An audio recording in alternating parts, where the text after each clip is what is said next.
Hi guys, magandang gabi. On the way me to workplace. Yan sa kaliwa. Diyan ako pupunta. Di ba ang dilim? Sa hospital lang pupunta. So ngayong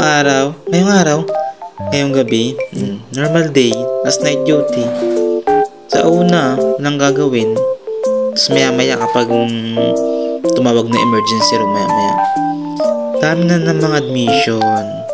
Nakakapagod. Sa part na yan, nagpiprint muna ako nung kailangan naming admission slip. Diyan sa admission slip namin nilalagay yung mga information ng mga patient. And then yung mga information ng mga patient naman is hindi naman namin nilalabas. Kami lang din yung nakakaalam. Syempre, pagtapos i-print, ang gagawin, gugupitin.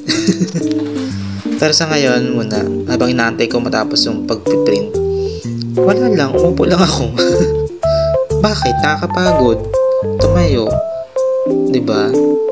Ewan ko anong ginagawa ko dito sa part na to. Nagkukwenta yata ako dito ng sahod. Cheers. Kwenta ko lang saglit na nag-start nga pala ako dito sa hospital na pagtatrabaho. Last July 2023. 1 month after namin mag-graduate. Wala, after ko kasi mag-OJT dito, sinabihan na din ako na actually dito nga taga ako nag-OJT sa hospital. Sinabihan nila ako na kung bala ko daw mag-apply. Sabi ko, go na. Diba? Ang hirap yung umanap ng trabaho. Ngayon, June na, magjo-July na. Mag-1 year na ako dito. After 1 year, yun. Alis na. Wala lang, di na masaya. Di na masaya yung environment.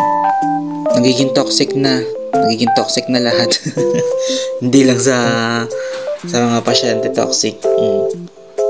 Pati sa workplace, sa katrabaho. Charot. Ayun nga, after ko nga na mag-print, ayan na.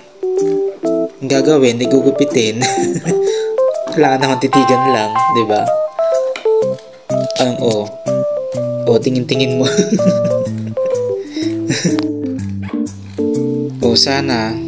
Sana walang pasyente ngayong gabi. Kahit mga nagbabayad lamang. Diba? Tuwing gabi, kami yung naniningil sa mga pasyente na charge nila sa ER, laboratory, x-ray.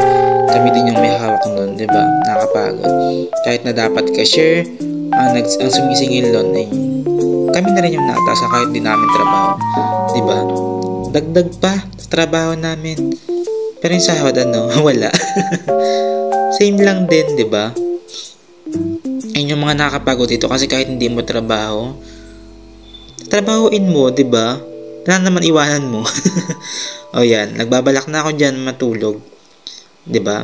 Wala pa isang oras yan, nakapasok, gusto na agad matulog.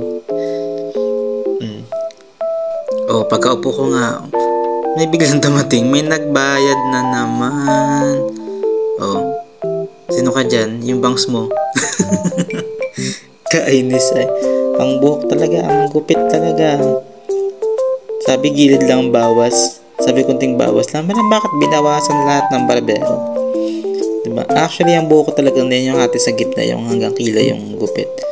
Pero tignan mo naman ang gupit. Kalahatin lang noy. Kainis ay. Yun lang for this video. Ang damit. Nananaba na talaga. Thank you.